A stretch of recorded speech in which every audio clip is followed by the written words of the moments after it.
Tanda police को मिली बड़ी सफलता। टांडा पुलिस के द्वारा अपराधियों की धरपकड़ अभियान के तहत लगातार दबिशें दी जा रही हैं। मुखबरी के द्वारा सूचना मिली कि कुख्यात अंतर्राज्यीय डकैत सरगना अपने गांव पिपलदिलिया में होने की सूचना मिली थी। इस सूचना पर थाना प्रभारी टांडा संजय कुमार रावत व टांडा पुलिस के द्वारा 2 अलग अलग टीमों का गठन किया गया व मुखबरी द्वारा बताए गांव के जंगल व स्थान पर घेराबंदी कर दबिश दी गई। पुलिस को देखकर कपास के खेत तरफ भाग निकला। पुलिस ने घेराबंदी कर पकड़ा सख्ती से। पूछताछ करने पर अपना नाम रमेश पिता नरसिंह चौहान, जाति भिलाला, निवासी पिपलदलिया, थाना टांडा होना बताया, जिसे हिरासत में लेकर थाना लेकर लाया गया व थाने के 2 मामले में माननीय न्यायालय द्वारा स्थायी वारंटी जारी किया गया। वह थाना तिरला जिला धार से संपत्ति संबंधी अपराध में फरारी काट रहा था। थाने रिकॉर्ड व जिले अन्य राज्यों का रिकॉर्ड खंगाला गया, जो 81 वारदातों में आरोपित होकर माननीय न्यायालय से जारी स्थायी वारंटों व अपराधों में लगातार फरार होकर फरारी काट रहा था। आरोपी रमेश पिता नरसिंह चौहान, निवासी पिपलदिलिया का जिला धार, खरगोन, इंदौर, खंडवा व अन्य राज्य कर्नाटक, तेलंगाना, तमिलनाडु, छत्तीसगढ़, गुजरात, राजस्थान, महाराष्ट्र के सभी संपत्ति संबंधी 81 अपराधों में वांटेड होकर फरार है। संबंधित पुलिस को गिरफ्तारी की सूचना दी गई। आरोपी को गिरफ्तार करने में थाना प्रभारी संजय कुमार रावत, भूपेंद्र खरतिया,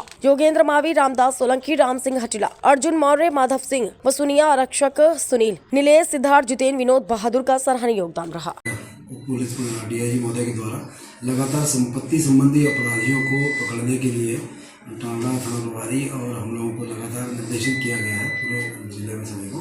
तो कल जो है वो टांडा थाना प्रभारी को सूचना मिली थी कि पिपलदिलिया का रमेश पिता नरसिंह निवासी पिपलदिलिया ये गांव के आसपास के जंगल में देखा गया है।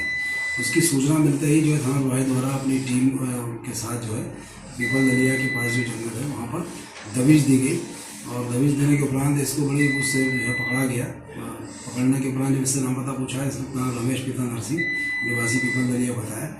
यह जो रमेश है ये करीब करीब इसके 81 प्रकरण संपत्ति संबंधी अपराध इसके ऊपर दर्ज है, जिसमें यह कई प्रकरणों में फरार चल रहा है और कई प्रकरण में इसके स्थायी वारंट लंबित हैं, जो धार, खरगोन, इंदौर और दूसरे प्रदेशों में जैसे कर्नाटक, महाराष्ट्र, गुजरात, तमिलनाडु, आंध्रा सभी जगह इसके अपराध जो है वो पंजीबद्ध हैं। इसके खिलाफ कई सारे स्थायी वारंट भी लंबित है। इसकी काफ़ी समय से इसकी तलाश पुलिस को थी और कल इसको टांडा पुलिस और उनकी टीम के द्वारा पूरी मेहनत के बाद इसको पकड़ा गया है।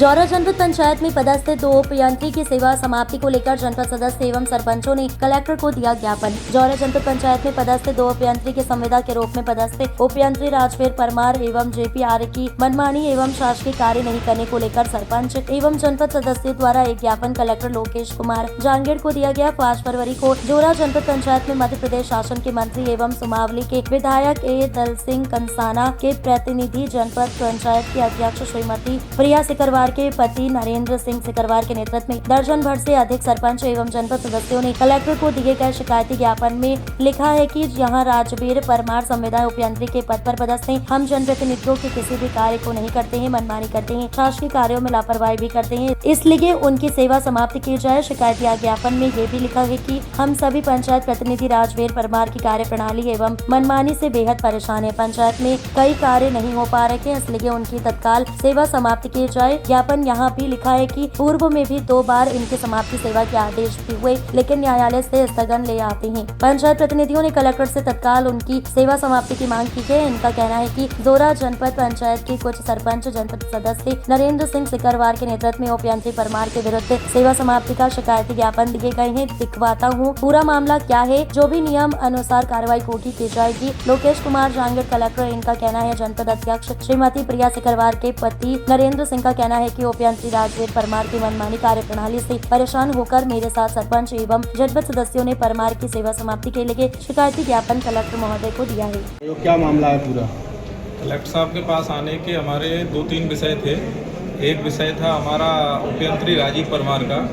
ये क्या है कि कोर्ट से स्टे ले आके सरपंचों को परेशान कर रहे हैं। सरपंचों को अब कोर्ट से स्टे ले आए, क्योंकि अब कोई क्या करेगा, उनको हटा दिया गया था जौरा से, तो उनका दबंगई से उनका वो है कि हम दबंगई से काम करेंगे और आपको हमारे अनुसार काम करना पड़ेगा। तो कलेक्टर साहब से निवेदन था कि ऐसे जो हिटलरशाही काम कर रहे हैं, संविदा की नियुक्ति होते हुए भी आपके आदेशों को दरकिनारे करते हुए स्टे ला के और शासन की छाती पर ही मूंग दल रहे हैं, ऐसों की सेवा समाप्ति की जाए, इनके खिलाफ सख्त कार्रवाई की जाए। ऐसे ही एक JP आर्य है सब इंजीनियर, तो ये सब सरपंच लोग भी सारे आए, सबने सब मिलके कलेक्टर साहब से रिक्वेस्ट किया है कि उतना ही समय बचा है हमारा, पार्टी का काम भी सब करते हैं, सारी चीज़ें भी करते हैं, मदद भी करते हैं, उसके बाद ये इंजीनियर उनको परेशान कर रहे हैं, तो वही आग्रह किया हमने कलेक्टर साहब से। दूसरा, हमारे कांग्रेस के मित्र कुछ जनपद सदस्य हैं, वो भी आते रहते हैं यहाँ पे, और वो इस पर फर्जी साइन कर दिए, उस पर फर्जी साइन कर दिए, तो हमने कहा कि आप साइनों की जांच कराइए कलेक्टर साहब, और जिसने फर्जी किए हों उस पर कार्रवाई करके 420 की उसको जेल भेजा जाए, और वरना जो झूठे आरोप लगा रहे हैं इन पर मानहानि का दावा करने की हमको वो दें, और इनको सालों को इनके ऊपर कार्रवाई की जाए। JP आर्य क्या परेशान, किस तरह परेशान कर रहे हैं? JP आर्य का परेशानी ये है कि अगर एस्टीमेट बनाएगा तो उसको 1000 रुपये चाहिए, अगर किसी चीज़ पे साइन करेगा तो उसको पैसे चाहिए, उसको कहीं साइड विजिट करनी है तो बोला डीजल के लिए थोड़ी शासन पैसा देता है, आओ सरपंच हमें घर से उठाओ, घर पे ही छोड़िए आप आके, और जितनी भी मतलब परेशानी वो कर सकता है अपनी तरफ से हिटलरशाही, क्योंकि वो तो ये सोच रहा है कोर्ट से अब तो स्टे है, अब प्रशासन तो कुछ कर नहीं पाएगा, और उनको ये नहीं पता है कि हर चीज़ का तोड़ है, अति करेंगे तो अति परमेश्वर बैर होता है। तो अभी DM साहब ने क्या आश्वासन दिया? DM साहब ने कहा है बिल्कुल निपटाएंगे, या मेरे उसमें नहीं हो सकता है ऐसा, ये मामला मेरे संज्ञान में पहले कम था, अब अच्छे से आ गया है, मैं दोषियों पर बिल्कुल कार्रवाई करूंगा, और जब तक मैं यहाँ हूँ इस तरह का कोई भी जिले में कृत्य में बिल्कुल बर्दाश्त नहीं करूँगा। आज साहब क्या अभी से घूसखोरी करने लगेगा, पहले से ही ऐसे थे? नहीं, ये तो शुरू से होते हैं, इनकी दाढ़ लपकी होती है, इनकी दाढ़ लपकी है पहले से, बीच में से कहाँ बन जाएंगे। आर्य साहब की तो कुछ और पहले भी ये दोनों जोरा में इनकी पदस्थापना नहीं है, ये दोनों की अंबा में है। ये क्या है, जो भी भ्रष्ट और वैसा होता है उसको जोरा पटक देते हैं। कुछ लोग जिले में हैं जो हमसे जौरा जनपद से बेमनस्ता रखते हैं, इनको करवा के जौरा पटकवा देते हैं कि जाओ तुम वहाँ पे। 3 बार हटेगा, और राजीव परमार को तो 3 बार हटाया है, और फिर 3 बार हटने के बाद फिर स्टे ले आया, और पॉलिटिकल इन्फ्लुएंस का यूज करता है। तो कलेक्टर साहब से हमने निवेदन किया है, तो उनके यहाँ तो नहीं चलता, हमने तो कहा है कि जो नियम का होगा वो होगा, गैर नियम का कुछ नहीं होगा।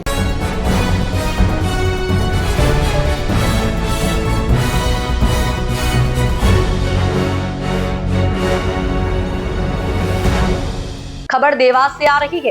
भारतीय जनता युवा मोर्चा के नवनियुक्त प्रदेश अध्यक्ष श्याम टेलर आज देवास दौरे पर पहुंचे। उनके आगमन को लेकर भाजपा कार्यकर्ताओं में खासा उत्साह देखने को मिला। शहर भर में स्वागत के लिए बड़े बड़े बैनर और पोस्टर लगाए गए। देवास पहुंचते ही भाजपा कार्यकर्ताओं ने श्याम टेलर का पुष्पमाला पहनाकर, साफा पहनाकर और आतिशबाजी कर भव्य स्वागत किया। भाजपा कार्यालय सहित शहर के विभिन्न स्थानों पर स्वागत कार्यक्रम आयोजित किए गए, जहां कार्यकर्ताओं ने फूलों की वर्षा कर उनका अभिनंदन किया। इस अवसर पर बड़ी संख्या में भाजपा पदाधिकारी, युवा मोर्चा के कार्यकर्ता एवं समर्थक मौजूद रहे। कार्यक्रम के दौरान नवनियुक्त प्रदेश अध्यक्ष श्याम टेलर ने कार्यकर्ताओं को संबोधित करते हुए संगठन को मजबूत करने और युवाओं को अधिक से अधिक जोड़ने का आह्वान किया। उन्होंने कहा कि युवा मोर्चा आने वाले समय में संगठन की रीढ़ साबित होगा और प्रदेश में भाजपा को और अधिक मजबूती प्रदान करेगा। कार्यक्रम में भाजपा के कई वरिष्ठ नेता, जनप्रतिनिधि और युवा मोर्चा के पदाधिकारी मौजूद रहे। और आप क्या कहना चाहेंगे, जिस तरह से युवा मोर्चा के कार्यकर्ता जिस तरह से पार्टी के लिए काम कर रहे हैं, और क्या कहेंगे इसको? पिछली 1 तारीख को देश के सर्वोच्च सदन में देश की वित्त मंत्री निर्मला सीतारमण जी के द्वारा देश के बजट को प्रस्तुत किया गया 2047 के इस विजन डॉक्यूमेंट पे, जिसमें मध्य प्रदेश और पूरे देश के युवाओं का सुनहरा भविष्य छुपा हुआ है। उसी सकारात्मक बिंदुओं पर चर्चा करने के लिए आज भारतीय जनता पार्टी प्रदेश नेतृत्व के आह्वान पर, हमारे प्रदेश के अध्यक्ष मुख्यमंत्री जी खंडेलवाल के आदेश पर युवा साथियों से संवाद करने के लिए आज देवास नगर में आया था। भैया, क्या कहना चाहेंगे आगे युवा मोर्चा में जिस तरह से जो कार्यकारिणी घोषित होगी और आगे जिस तरह से विभिन्न जिलों में नियुक्ति होगी, उसके लिए क्या आगे प्रक्रिया रहेगी? देखिए, Bharatiya Janata party cadre base organisation है और सभी सामूहिक नेतृत्व के आधार पर भारतीय जनता पार्टी में काम होता है। सभी कार्यकर्ताओं के आचरण की भी पद्धति है और सभी कार्यकर्ताओं को काम मिलता भी है। सभी कार्यकर्ताओं को काम को ध्यान में रखते हुए, उनकी योग्यता और प्रतिभा को ध्यान में रखते हुए सभी को कार्यकारिणी में अवसर भी दिया जाएगा। युवा मोर्चा के कार्यकर्ताओं के लिए आपका कोई संदेश नए प्रदेश अध्यक्ष है तो? युवा मोर्चा के कार्यकर्ताओं के लिए मेरा यही संदेश है कि इस जेन जी के और इस सोशल मीडिया के दौर में हम सब युवाओं को बहुत मजबूती के साथ में राष्ट्रवादी विचारधारा के लिए काम करने की आवश्यकता है। कि इस देश में कांग्रेस और लेफ्ट जैसी विघटनकारी मानसिकता के लोग भी रहते हैं, उन सबको पछाड़ते हुए युवाओं को और मजबूती के साथ काम करने की आवश्यकता है।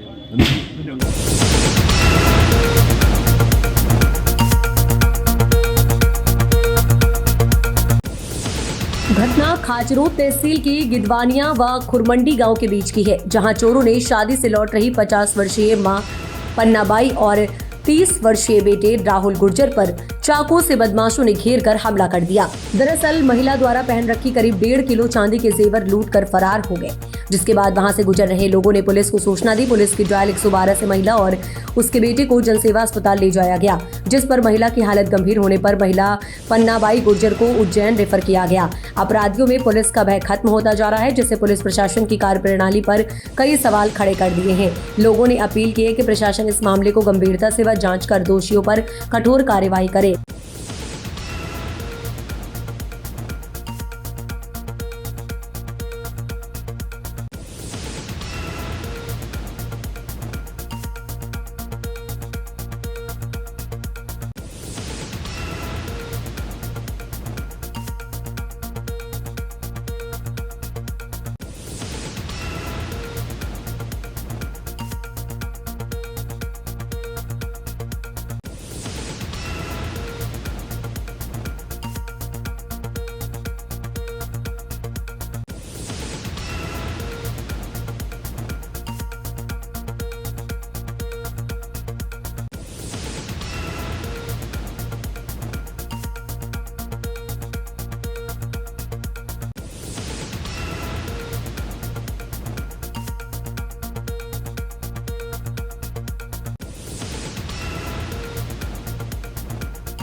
संत भीकादास रामजस ग्रुप ऑफ इंस्टीट्यूट में मनाया गया 41वां वार्षिकोत्सव। मोहाली स्थित संत भीकादास रामजस ग्रुप ऑफ इंस्टीट्यूट में 3 दिवसीय वार्षिकोत्सव आयोजित हुआ। वार्षिकोत्सव के तीसरे दिन सांस्कृतिक कार्यक्रमों की धूम रही। कार्यक्रम का शुभारंभ मुख्य अतिथि मिल्कीपुर विधायक श्री चंद्रभानु पासवान और संस्था प्रबंधक श्री डॉक्टर NC तिवारी ने दीप प्रज्वलित कर किया। प्राचार्य श्री डॉक्टर सर्वेश कुमार तिवारी एवं निर्देशक श्री डॉक्टर शैलेश कुमार तिवारी ने समारोह में पधारे सभी अभिभावकों और गणमान्य लोगों को माला पहनाकर स्वागत करा। कार्यक्रम में संस्था के छात्र छात्राओं ने कई भक्ति गीतों और सामाजिक प्रसंगों पर सुंदर एवं प्रेरक नृत्य गान और नाटक प्रस्तुत किए, जिसे उपस्थित लोगों ने तालियों की गड़गड़ाहट से सराहा और बच्चों का उत्साहवर्धन किया। दरअसल आपको बता दें, मंच संचालन प्रेमनाथ तिवारी और चंदन तिवारी ने किया। अपने उद्बोधन में संस्था प्रबंधक श्री डॉक्टर NC तिवारी जी ने बताया कि आज उनके संस्थान में कक्षा 1 से लेकर 12 तक, उसके बाद BA MA से लेकर B.Ed LLB B pharma D pharma तक की शिक्षा प्रदान की जा रही है और उनका प्रयास रहेगा कि आगे और भी व्यावसायिक पाठ्यक्रमों का संचालन संस्थान द्वारा कराया जाए, जिससे हमारे क्षेत्र के बच्चों को कहीं बाहर शिक्षा के लिए जाना न पड़े। प्राचार्य श्री डॉक्टर सर्वेश कुमार तिवारी एवं निर्देशक श्री डॉक्टर शैलेश कुमार तिवारी ने कार्यक्रम में पधारे सभी सम्मानित अभिभावकों और क्षेत्रवासियों को धन्यवाद देते हुए आभार प्रकट किया।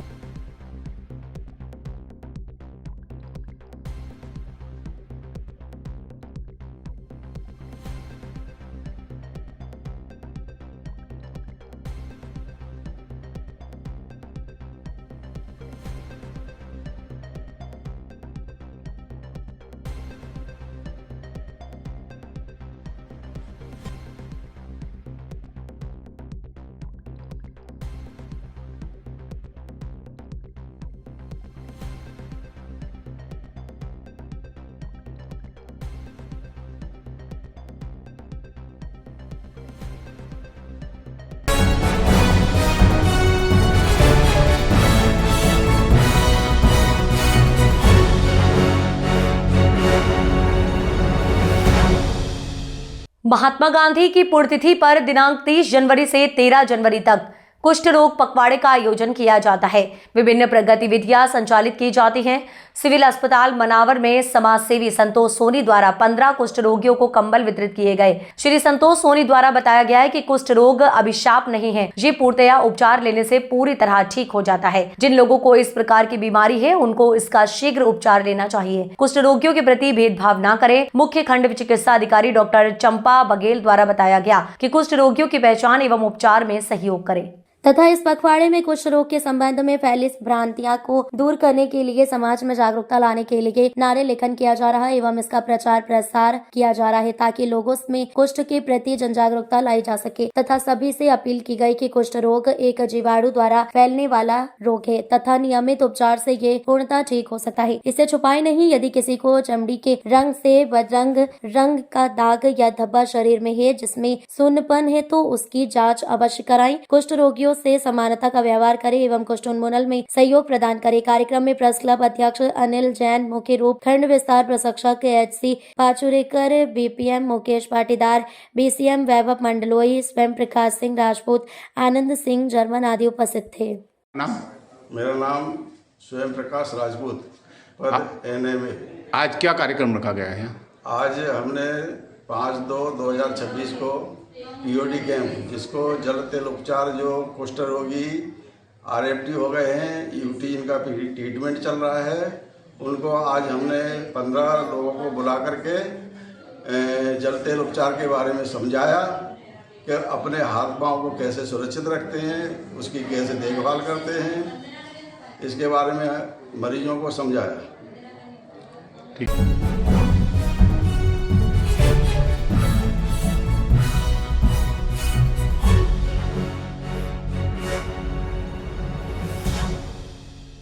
पीथमपुर में कांग्रेस बैठक, कांग्रेसियों के हंगामे की भीड़ चढ़ गई है।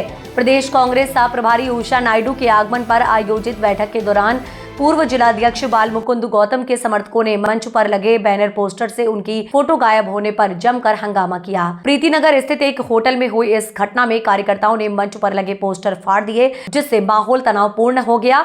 ये सब सह प्रभारी नायडू के सामने हुआ। हालात बिगड़ते देख उषा नायडू ने पहले तो सार्वजनिक रूप से मिलने से इनकार कर दिया, लेकिन वरिष्ठ नेताओं के हस्तक्षेप के बाद बंद कमरे में कुछ चुनिंदा कार्यकर्ताओं से मुलाकात की। बाद में सार्वजनिक रूप से आकर उन्होंने गुटबाजी पर सख्त रुख अपनाया। नायडू ने दो टोक कहा कि कांग्रेस में अब किसी भी तरह की गुटबाजी बर्दाश्त नहीं की जाएगी। उन्होंने चेतावनी देते हुए कहा कि जो नेता समझते हैं कि पार्टी उनके कारण चलती है, वे गलतफहमी में हैं और उनके लिए पार्टी से बाहर जाने का रास्ता खुला है। उन्होंने स्पष्ट किया कि कांग्रेस समर्पित कार्यकर्ताओं से चलती है, न कि किसी व्यक्ति विशेष से। कार्यक्रम में उन्होंने SIR में नियुक्त बूथ लेवल एजेंटों BLA से भी संवाद किया और उनकी समस्याएं सुनी। कार्यक्रम के अंत में वरिष्ठ नेता सुरेश पटेल ने आभार व्यक्त किया।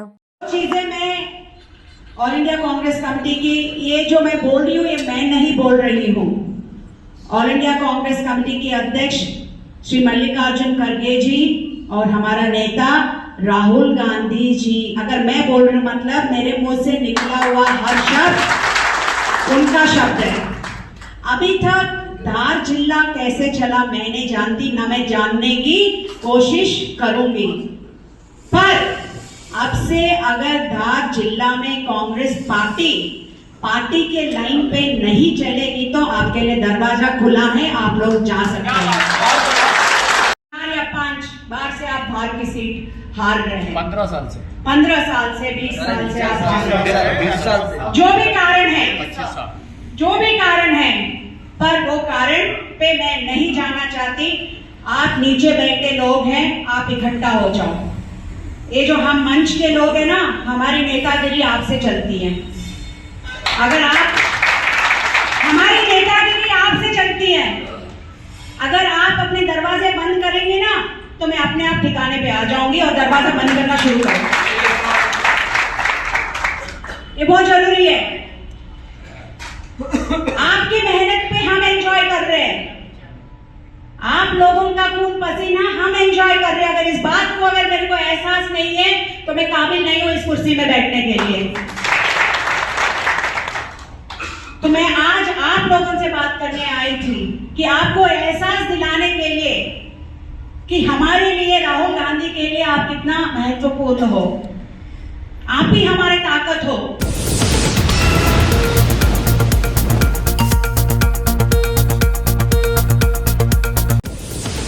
धार जिले के कुक्षी के कुर्देपुरा में रात्रि के अंधेरे में दो तेंदुए के शावक बिछड़ गए, जो कुक्षी के नजदीक कुर्देपुरा के गांव के आसपास एक पेड़ के पास देखा गया कि तभी पालतू स्वनों ने दोनों शावकों को घेर लिया, जिसके कारण एक शावक को काफी जगह चोट और घाव होने के चलते प्राथमिक उपचार के बाद उसे जिला अस्पताल बड़वानी रेफर किया गया। वहीं दूसरा शावक पेड़ से उतरकर जंगल की ओर भाग निकला। तेंदुए के शावक को जानकारी लगते ही ग्राम के आसपास के लोगों के साथ वन विभाग की टीम शावक को रेस्क्यू करने पहुंची थी, लेकिन रेस्क्यू से पहले ही एक शावक जंगल की ओर भाग निकला, जिससे आसपास के ग्रामीण और चरवाहों में भय का माहौल है। रेस्क्यू करने पहुंची टीम से बार बार फोन के माध्यम से जानकारी चाही, परंतु रेस्क्यू का बहाना बनाकर मीडिया को जानकारी देने से बचते रहे। तेंदुए ग्रामीण क्षेत्र में दिखना कोई पहला मामला नहीं है। इस प्रकार के कई मामले कुक्षी तहसील में देखे जा सकते हैं, जहां नर्मदा के बैक वाटर भरने के बाद से कई बार तेंदुए और उनके शावकों को देखने की खबरें मीडिया के माध्यम से दिखाई गई। साथ के क्षेत्र में कुछ समय पहले भी इसी प्रकार से मादा तेंदुए को करंट लगने से उसकी मौत हुई थी और उसके पहले दो नन्हे शावकों को वन विभाग के सुपुर्द किया था। और भी कई ऐसे मामले हैं जो इस क्षेत्र में बड़ी मात्रा में तेंदुए और उसके शावक होने की बात दर्शाते हैं। ऐसे में अब वन विभाग किस प्रकार से इन वन्य जीवों को बचाने और सुरक्षित रखरखाव में इस ओर ध्यान देता है। मैम, शावक का रेस्क्यू कर यहाँ पर सुपारी लाया गया था, उसका आपने स्वास्थ्य परीक्षण किया, क्या लगा मैम, क्या है? हमें दोपहर में ही वन परिक्षेत्र से कॉल आया था, जिसके थ्रू हम यहाँ सुसारी परिक्षेत्र में आए हैं और जो शावक है उसको बाहरी चोट है, जिसका हमने प्राइमरी ट्रीटमेंट किया और अब उसको बड़वानी जिला अस्पताल में रेफर किया जा रहा है आगे के ट्रीटमेंट के लिए। सर, आज सवेरे कुर्देपुरा से तेंदुए के शावक करके रेस्क्यू किया गया है, क्या था सर मामला, कैसे रहा रेस्क्यू किया है? सुबह एक सूचना आई थी 10 साढ़े 10 बजे कि दो तेंदुए के बच्चे पेड़ के ऊपर चढ़े हुए हैं, तो तत्काल स्टाफ को वहाँ मौके पे भेजा और जब भीड़ को मौके से हटाया तो एक बच्चा नीचे उतरा था, तो अचानक से कुत्तों ने उसके ऊपर हमला कर दिया, तो वो घायल हो गया। दूसरे जो तेंदुए का बच्चा था वो जंगल की तरफ भाग गया। जो घायल था उसको रेस्क्यू करके अभी यहाँ रेंज कैंपस पे लेके आए हैं और वेटनरी डॉक्टर की टीम को इन्फॉर्म किया गया है, वो यहाँ पे आ चुके हैं और उन्होंने उसका बेसिक ट्रीटमेंट कर दिया है। अभी उसको हायर हॉस्पिटल में रेफर करने के लिए बताया है। दूसरा जो शावक था जी, वो कहाँ चला गया? वो जंगल की तरफ भाग गया है। अभी 3 स्टाफ की वहाँ पे ड्यूटी लगाई हुई है, पूरे एरिया की सर्चिंग कर रहे हैं कि किसी भी स्थिति में वो बस्ती वाले क्षेत्र में नहीं आए।